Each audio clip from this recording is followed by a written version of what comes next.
Olá, bem-vindos ao Arritmia das Escrituras. Hoje vamos explorar a fascinante história da criação do mundo, conforme registrada no livro de Gênesis. Vamos mergulhar no mistério e na beleza do início de tudo, onde Deus ordena e dá forma ao universo, criando luz, terra, seres vivos e, por fim, o ser humano. Fique com a gente e descubra os detalhes dessa narrativa poderosa que traz à tona a sabedoria divina e os fundamentos da nossa existência. Vamos começar. O início. No princípio, Deus criou os céus e a terra. No princípio, Deus deu início à existência criando os céus e a terra, estabelecendo a base de toda a criação. A terra, inicialmente sem forma e vazia, era coberta por trevas, enquanto o Espírito de Deus pairava sobre as águas, revelando sua presença ativa e criadora.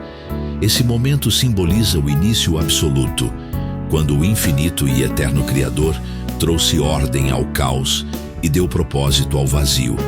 A frase, no princípio, marca o início do tempo, um ponto de partida onde tudo o que existe começou a tomar forma, sob a autoridade divina. Assim, Deus manifesta seu poder soberano, criando a estrutura do universo com majestosa intencionalidade. A separação entre luz e trevas. No segundo momento da criação, Deus ordenou: haja luz, e a luz surgiu, rompendo as trevas que envolviam o mundo. Ele viu que a luz era boa, e com isso, estabeleceu uma separação entre a luz e as trevas, nomeando a luz como dia e as trevas como noite. Esse ato foi o início da alternância entre os ciclos diurnos e noturnos, fundamentais para a harmonia da criação. Mais do que um fenômeno físico, essa separação simboliza a ordem divina sobre o caos, trazendo clareza e estrutura ao universo. Assim, o primeiro dia da criação revelou a autoridade absoluta de Deus para criar, separar e dar significado à existência. A criação do céu e da atmosfera. No segundo dia da criação, Deus formou o firmamento, separando as águas que estavam acima das águas que estavam abaixo. Esse firmamento, que ele chamou de céu, estabeleceu a atmosfera como um espaço entre as águas terrestres e as celestiais. Essa separação trouxe equilíbrio e organização à criação, preparando o mundo para os próximos atos divinos. O céu, com sua vastidão e majestade, passou a ser um símbolo da grandeza e da presença de Deus. Assim, o segundo dia reflete a continuidade da ordem divina, moldando um universo funcional e harmonioso. A formação da terra e dos mares.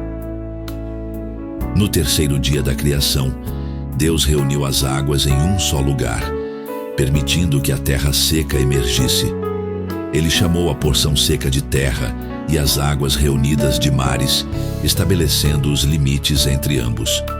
Esse ato trouxe forma e estrutura ao mundo, revelando a ordem divina que organiza o caos.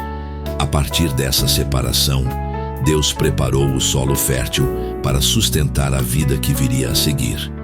O surgimento da terra e dos mares reflete a sabedoria criadora de Deus, que estabeleceu as bases essenciais para o desenvolvimento da vida na criação.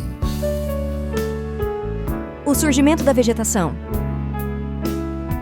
Ainda no terceiro dia da criação, Deus ordenou que a terra produzisse vegetação, e assim surgiram toda espécie de plantas, ervas que davam sementes e árvores frutíferas, cada uma gerando fruto conforme sua espécie. Esse ato marcou o início da vida na terra, garantindo sustento e equilíbrio ao ecossistema.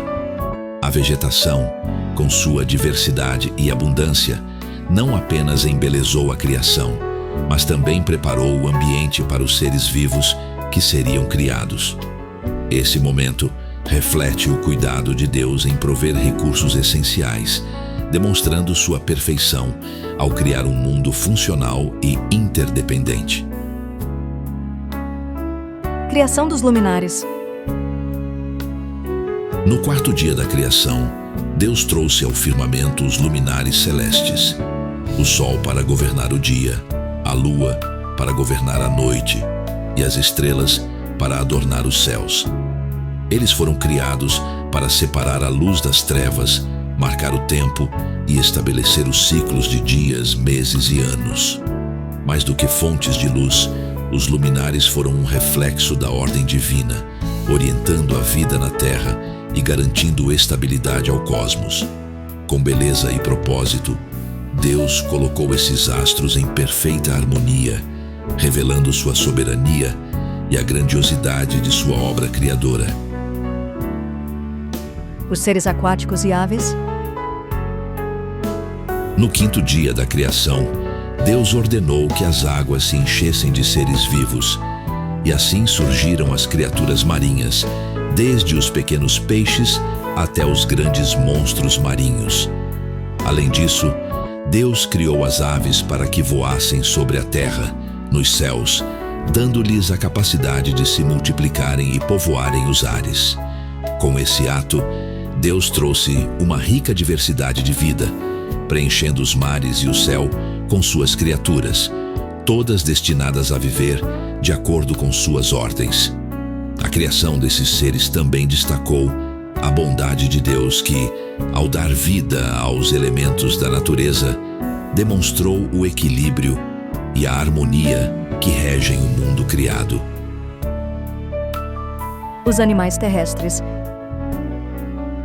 No sexto dia da criação, Deus trouxe à existência os animais terrestres, criando uma vasta gama de criaturas que habitariam a terra, desde os grandes animais selvagens até o gado e os répteis.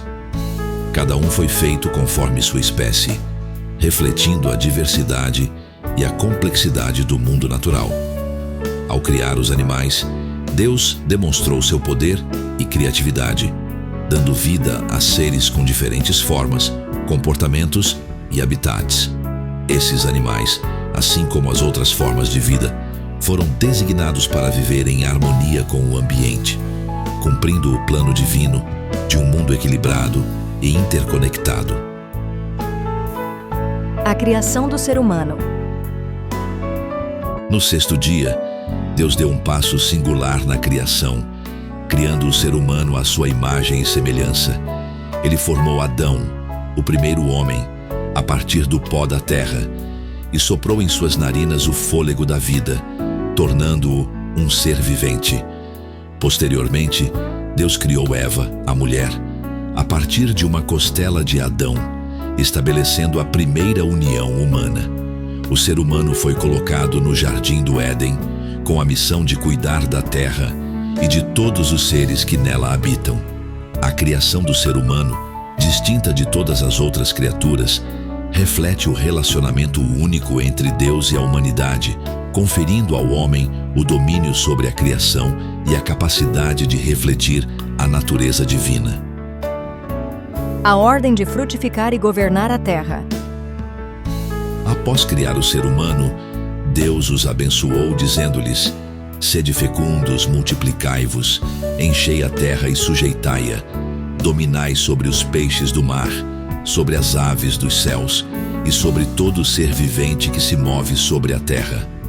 Essa ordem foi dada para que o ser humano não apenas se multiplicasse, mas também cumprisse o papel de cuidar e governar a criação de Deus. O homem e a mulher receberam a responsabilidade de administrar os recursos da terra de maneira sábia e responsável, mantendo o equilíbrio e a harmonia do ambiente.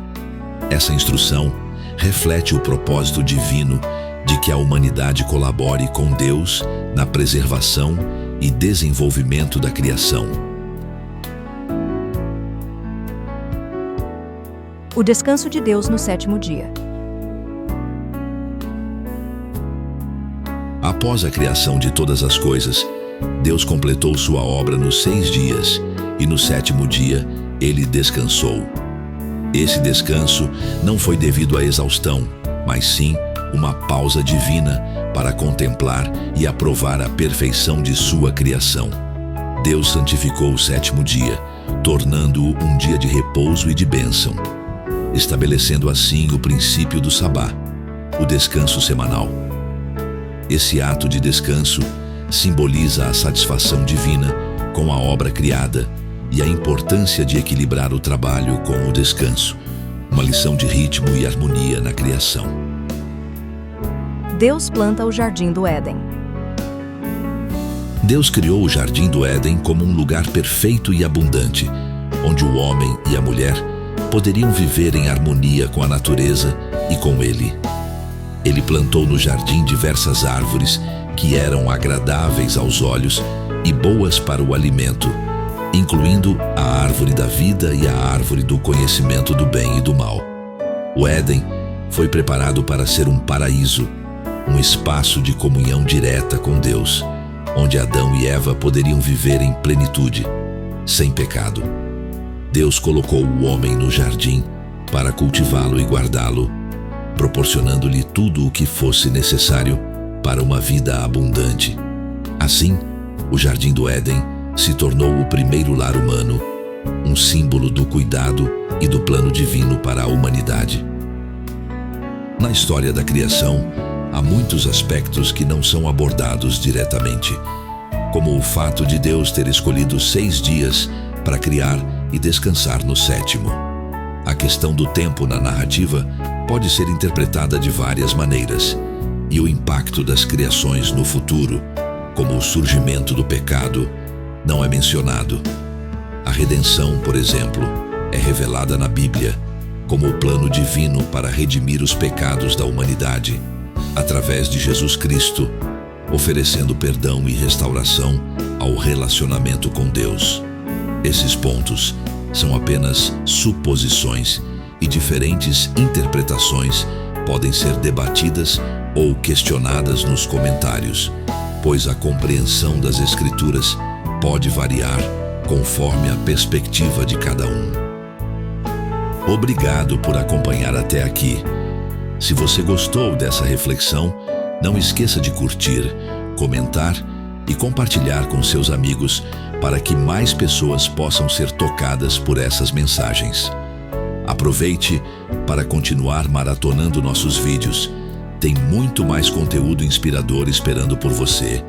Se inscreva no canal A Arritmia das Escrituras para não perder nenhuma novidade.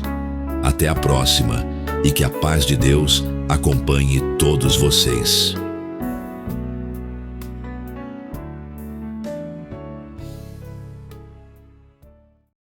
Mantenha o coração espiritual pulsando com a arritmia das Escrituras. Curta, compartilhe e siga o canal para não perder nenhum compasso da palavra.